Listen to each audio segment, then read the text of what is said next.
So today is the final sermon in our series, Christmas Postures. I know the stores have moved on to Easter and Valentine's Day. I don't know if you've seen them, but I've seen them. The Easter candy's out, the Valentine candy's out. But here at Community of Joy, it is still Christmas season. And besides, I read to you last week this marvelous poem, The Work of Christmas by Howard Thurman, an African-American theologian, educator, and civil rights leader. I'm going to read it again because I think it's real powerful. When the song of the angels is stilled, when the star is gone and the sky is gone, when the kings and princes are home, when the shepherds are back with their flocks, the work of Christmas begins. To find the lost, to heal the broken, to feed the hungry, to release the prisoner, to rebuild the nations, to bring peace among the people, to make music in the heart. And I don't know if you noticed, but each of those things that Howard is saying the work of Christmas are all about serving one another. And so today our final Christmas posture is serving. In this series, we've looked at the following postures: waiting, yielding, honoring, welcoming, following, and today, serving. If you've been around here any length of time, you know how I feel about serving. In fact, I'm so passionate about serving, and I believe that the role of the church and the role of followers of Jesus to serve is our primary role, that I had tattooed on my arm, and I could have just held it up, but it's easier for you to see it up there. Tattooed on my arm, I am but a servant. As a reminder to me and as a testimony to the life that I believe that we are called to as followers of Jesus Christ, as individuals and as a collective, as the church. I believe with all my being that as followers of Jesus, our role is to be a servant. And we can do that anywhere we are. Pastor Sharon often says to me on the way home from church, you talk about all these things that the church does, but you don't talk about the things that individuals do. And she's right. Because I'm so caught up in living my life as your pastor, and my life and the church's life are so intertwined. But I recognize that lots of you have other lives that you're living. You have places that you go to work, places that you hang, friends that you are with that aren't people in the church necessarily. And in every one of those places, there are opportunities to serve. And it can be as simple as holding the door for someone, or preparing a meal for a sick friend. And, I get it. Some of you don't cook, or you do cook and you don't like your own cooking. So go buy a pizza or go buy a sub and take it to your friend. That's an opportunity to serve, and it's simple. You can mentor a student. You can offer to babysit the grandkids so that their parents can have some time out to themselves. You can call and check on a friend who's been struggling. Anybody can do that. And the only limit to our opportunities for serving is our imagination and our desire to do so. That's the only limit. Matthew records a teaching of Jesus in Matthew 23, verse 11. He says, Jesus says this. He says, "The greatest among you must be a servant." And then he goes on, he said, "But those who exalt themselves will be humbled, and those who humble themselves will be exalted." Again and again and again and again, if you read the Gospels, if you look at the life and teachings of Jesus, you see that he taught us to be servants of all, to humble ourselves, to put the needs of others above our own needs. And not only did he teach it, but he lived it.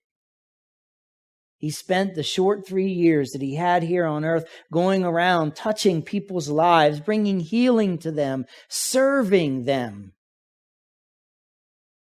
And he so wanted us to get this that the night a couple of nights before he died, he went to the upper room with his followers and he put on a towel around his waist and he stooped and he washed their feet. And he said, you call me Lord and teacher, and you're right. That is what I am. But here, what I am doing to you, I want you to do in the world. Now, he doesn't want us to go around washing people's feet necessarily, although it's not a bad thing to do. I mean, it's a very humbling experience. He wants us to serve one another. And here's the deal. You cannot successfully argue that Jesus didn't want us to serve one another. You can't. There's no argument in that. Servants is who Jesus wants you and me to be as his followers, and servants is who he wants his church to be as well. And as a church, if we had a method or strategy for evangelism, it would be to become servants, to tangibly demonstrate the love of Jesus to others by serving them. And that's also our calling as individuals as well, to tangibly demonstrate the love of Jesus by serving people. Now, several times in the Gospels, Matthew, Mark, Luke, and John, we see a similar story to the one I read this morning from Luke 9, 1-6. In fact, there's a very similar story in Matthew. It has a little different details, but it's basically Jesus sending the 12 out. There's a similar story in Mark, and there's another story just one chapter beyond this one in Luke 10. So Luke 9 and Luke 10, we have this story that is being told of Jesus. And in each of these stories, they go something like this. They're kind of like the Hallmark movies. You know, the characters change, but the storyline is the same. Jesus calls his disciples together, he empowers them, he gives them instructions, and then he sends them out to serve and bless. It's the same in Matthew, it's the same in Mark, it's the same in both stories in Luke. He calls his disciples together, he empowers them, he gives them instructions, and he sends them out to serve and to bless. In these encounters, in these teachings, we see some concepts that we can apply to our life as servants of Jesus. And the first is that Jesus empowers us. He gives us authority and power to do the work that he calls us to do. He equips us. He doesn't send us out there with no resources, no ability to do what he calls us to do. In Luke 9:1, Luke tells us that he called his disciples and he gave them the power and authority to cast out all demons and to heal all diseases. Don't get caught up on the two things that he gave them the power and authority to do, because the last time I checked, I have never cast out any demons and I've never cured all diseases.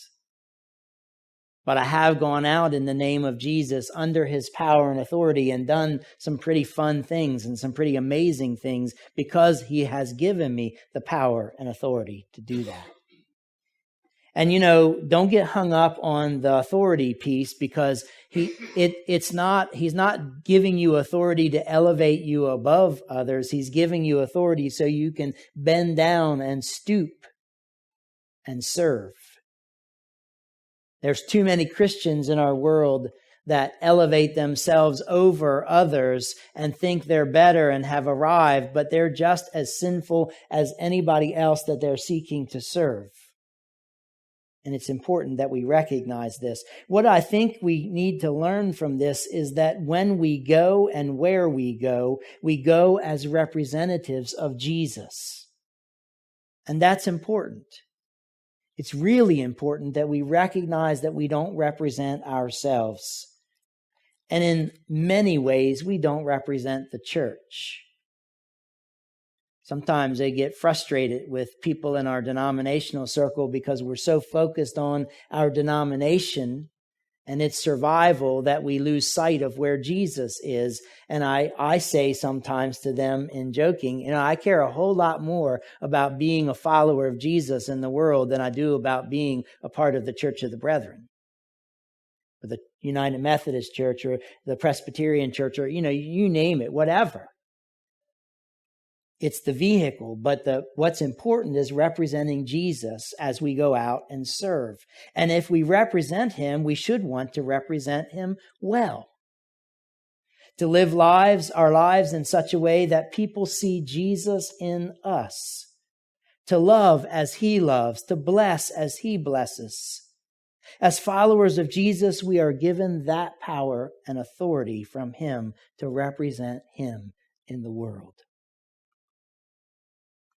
The second thing we learn from this teaching of Jesus is that he sends us out. Our flow is outward. That's not a natural flow for most human beings, and especially not for the church and members of the church. We like to come together. We like to huddle. Sometimes it's called a holy huddle. And no matter your physical capability, you can go out. Some of us are sent out physically, but some of us have to find other methods and ways to go out. Like picking up the phone. Like letters or notes of encouragement. I had an aunt who was a dear, sweet soul. She was a school teacher by trade, and after her husband died, she came down with MS. And it slowly took control of her whole body. She lived alone, and the only reason she could live alone was because her sister lived just across the yard from her and checked on her day and night, spent the rest of her days caring for her sister, doing things like helping her to the bathroom, getting her a meal, picking her up when she fell. And that aunt couldn't do anything or go anywhere, and she was years being unable to go to church. But she was a follower of Jesus, and she found ways to go out without leaving her house. I have a file of letters that she sent me when I was in college, notes of encouragement that were so hard for her to write that they were almost impossible for me to read because she didn't have control anymore. In her day, her penmanship was spectacular. So there are all kinds of ways that we can go out without going out because Jesus sends us out. As a church, we are not called to a holy huddle. We are sent out. Same as individuals who follow Jesus, we are sent out. But I don't mean, and don't get me, don't not show up next Sunday. Okay? That's not what I'm talking about. I think there's an ebb and flow to our going out. We also need to come in. We need to be together. We do need to huddle. We do need to support one another and encourage one another in this journey. We do need to gather for worship regularly. It's just that isn't all we do. We also need to go out. There's a rhythm. There's an ebb and a flow. Huddle and go out. Huddle and go out. Huddle and go out. We're empowered and we're sent out. And when we are out, the third thing we learn from this is that we are to tell and heal. Luke says in verse 2, then Jesus sent them out to tell everyone about the kingdom of God and to heal the sick. We are sent out to tell and heal. As it says on our back wall above the coffee service, we are sent by Jesus to bless others, to bring healing, and to proclaim that the kingdom of God is within reach of all people. That's true for the church, and it's true for us as individuals. We are called to tell and heal. It's about a mix. It's not all tell. You get tired of those people. At least I do. And it's not all about service.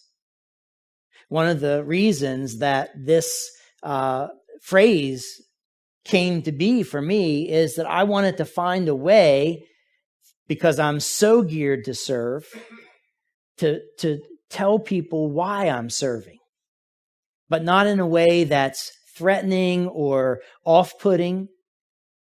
And so when I do something and somebody says, hey, that's a really nice thing you're doing, I simply say, I am but a servant of my King Jesus.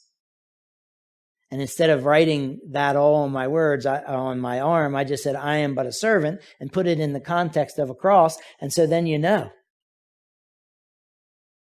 And that's just a non-threatening way. And so we have to figure out ways that we can use both our words and our service. So, one of the ways that you can do this when you're holding the door for someone, that's an easy thing. And you get opportunities to do that. Sometimes, like, I don't know, there's less places where we have doors that we open than have doors that open for us. But like for me, the place I get to hold the door for someone on a regular basis is when I go out to the mall to walk. I'm back to walking at the mall in these cold winter months because I got tired of walking outside in the cold, and I wanted to be able to walk every day because it helps my diabetes to stay better controlled. And so I go to the mall, and the mall opens now at 8 o'clock for walkers. They booted us out a year ago and said no longer from 7 to 8. We'll open at 8 and you can come in then. So I go out at 8 and I walk for half an hour, 45 minutes every day, except Wednesdays when I go to Pinehurst. And so I get there at a little before 8 and I walk in, and there's a whole crowd of older people that are walking in at the same time to walk. And so I get to hold the door for them. And a way you can use your words when you're holding a door for someone is just, if they say thank you, you say, you're welcome. God bless you. It's easy. When someone sneezes, what do you say? Bless you or God bless you? There's a difference. And, it's just a simple way. And, maybe they might say, well, hey, don't bring God into this. But I've never had anybody say that. And so, there are ways that we have to find ways to use our words as well as our service. It's a both end. We are sent out to tell and heal. And the fourth concept we learn from this about serving is kind of an odd one. In verse 3, Jesus says, take nothing for your journey. Don't take a walking stick, a traveler's bag, food, money, or even a change of clothes. Okay, when you left this morning, how many left your wallet at home or your purse at home? Nobody, right? I mean, that's really odd that he says, don't take your wallet, don't take your money, don't take a walking stick, don't take food, don't even take a change of clothes, but here, go out. And for them, they went out into neighboring communities, and they spent some time in those neighboring communities, loving on people, serving people, sharing the gospel. So what's that about? Seems it's a pretty unusual instruction to me. I mean, I don't know if you've ever done it, but I've gotten to the checkout line and reached back and my wallet is in my other pair of pants. And then I think, okay, well, what do I have in the truck that I can use to pay for this? And I keep a roll of quarters in there for parking meters, but it's never enough. And the most recent time it happened to me, thankfully, I just walked in the store and I reached back and I was like, uh-oh, I got to go home. But, it's not a nice feeling when you got, and don't do it as a way of testing the person behind you to see if they'll take care of you or not. If you want to be that kind of person, be it, but don't test somebody just because of that. But, so what is this instruction that Jesus is giving? Take nothing for the journey. Well, I think it's at least two things. The first thing I think it is it's about taking Jesus when we go. Sometimes we get so caught up in packing our bags and all the things that we think we need when we're going on mission, even if it's just going out the door, that we forget to take Jesus with us. One way to say it might be, don't wear the Christian t-shirt if your lives aren't going to speak Jesus. Or don't put the bumper sticker on your car if you're going to go around cutting people off and driving like a crazy person. When you go out, take Jesus. I think that's part of what he's saying. And here as a church, we don't have a light show. we don't have a big stage. We don't have that kind of stuff. And I'm not knocking it necessarily, but sometimes we put our emphasis in the wrong places and we miss what Jesus is encouraging us to do. He's encouraging us to serve others, to humble ourselves. When you go out, take Jesus. And the other thing is, you and I can't give what we don't have. And so we have to constantly work at what our last song that we sang was talking about, keeping Jesus at the center of our very lives. And so the next series that we're going to be looking at, starting next week, is a series on James and how we can nurture the Jesus in each of us in the way we live our lives. Now, the second thing I think that this take nothing might mean, and it's kind of similar to take Jesus, is when we go, I think Jesus is calling us to trust him. He's empowered us. He's given us what we need to do the work that he's called us to do. And so when you go out to serve others in Jesus' name, just trust him. Trust him to give you the words. Trust him to give you the nudge. Trust him to give you what you need to do the work that he's called you to do. Because he will guide us. He will use us. He will bless us and our efforts. It doesn't all depend on you and me and our efforts. When we trust Jesus, we recognize that he has power to do, and that he is always working and working in ways that we can't.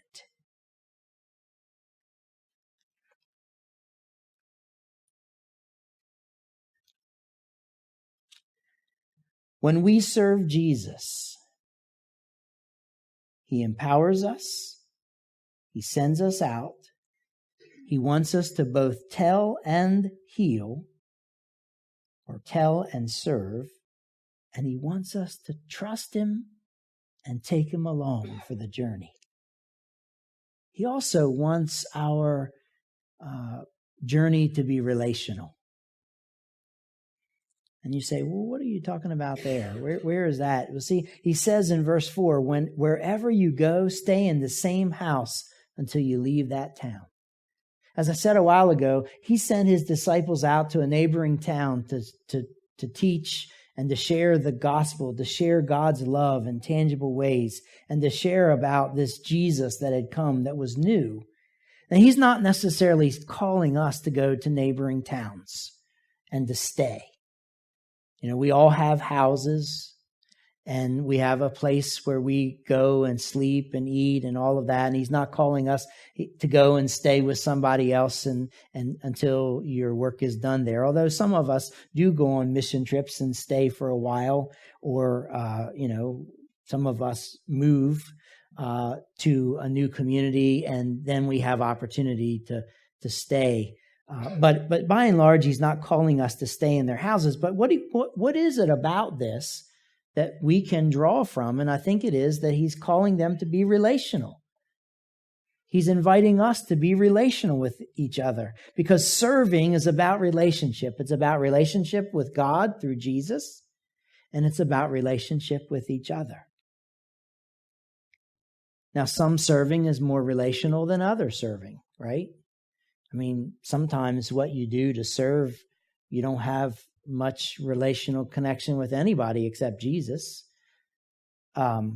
But some serving is very relational. And when you hold the door for someone, that may not be about a long-term relationship, but it is about a relationship with that person at that moment.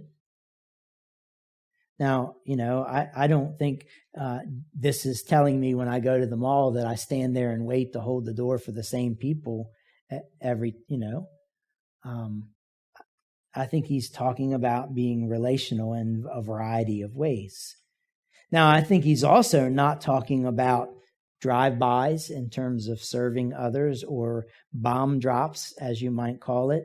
As followers of Jesus, we are called to relationship. And what makes us unique is those relationships, the relationship we have with Jesus.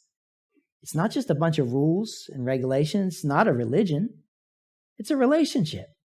It's a commitment we have to Jesus, to loving Jesus and him loving us, and to serving him in the world. It's a relationship that we have with each other. It's both and. It's not either or.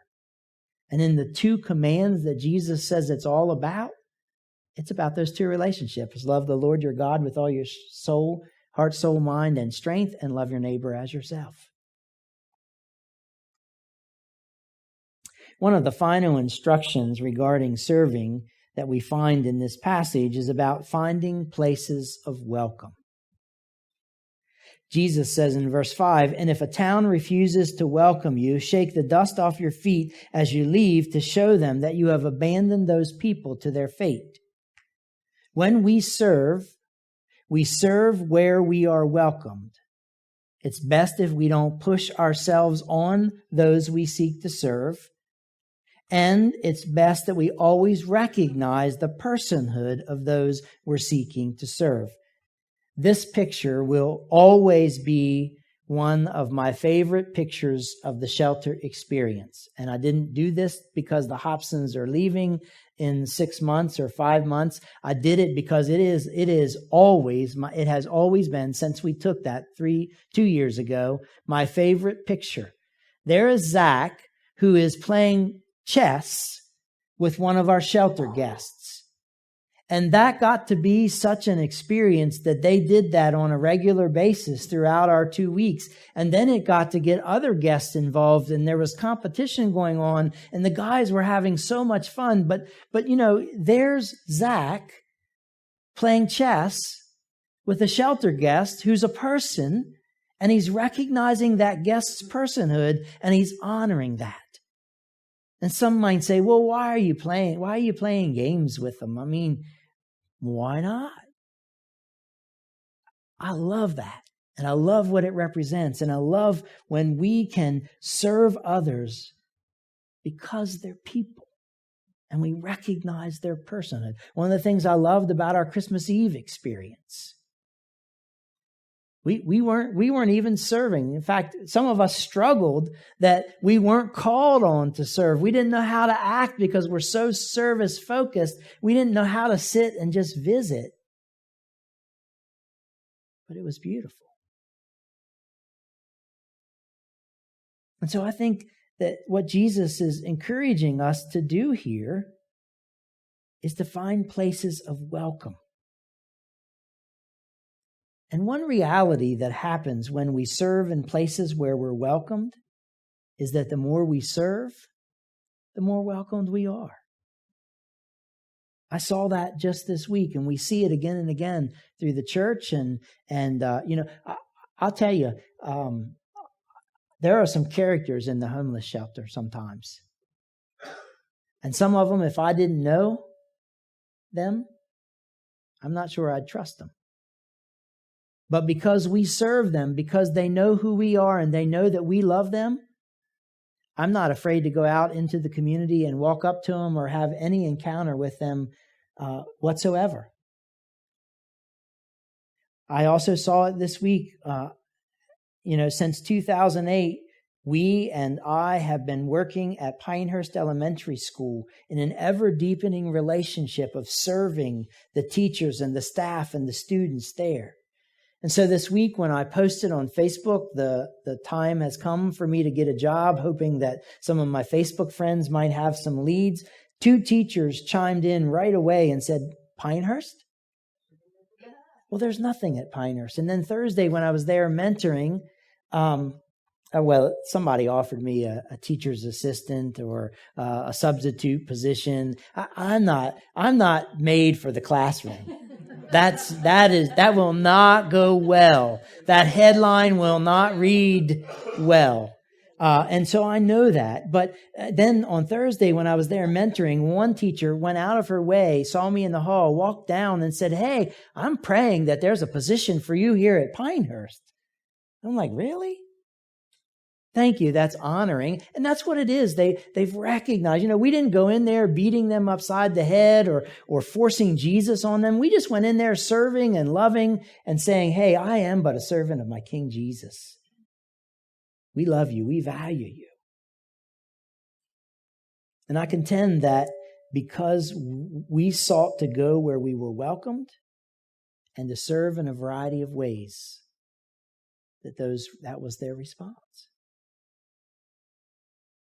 Going where we are welcomed. It's very important. And we can do so much to increase the welcome by humbling ourselves and focusing on others and serving. So what about this instruction of Jesus to shake the dust from our feet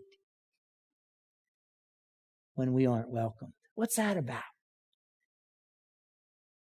Well, I think what Jesus is saying, more than saying just, go out there and shake the dust off your feet. I think really what he's saying is he's encouraging us to recognize that our reception will be better if we go where we're welcome. And to recognize that sometimes there are places and people that we will not be able to connect with. And in those times, it's best to move on and let them to others. Let others come in. Don't take it personally. I think that's what he's saying. Wipe the dust off your feet. Don't take it personally. In another place, he said, you will be rejected. But it's not you they're rejecting, it's me they're rejecting. Don't take it personally. Clear your mind of animosity. Don't wish ill on those people that don't welcome you. And find other people and places to serve, because there's an abundance of opportunities in our world. And we don't have to push our way into and agitate the people who don't want us to be around. Because someone else may be able to come along and make a difference in their lives. Now, this encouragement to shake the dust off your feet doesn't work in some situations. Like, I have a neighbor who I ride by all the time. She's out at her mailbox. She's walking in the driveway.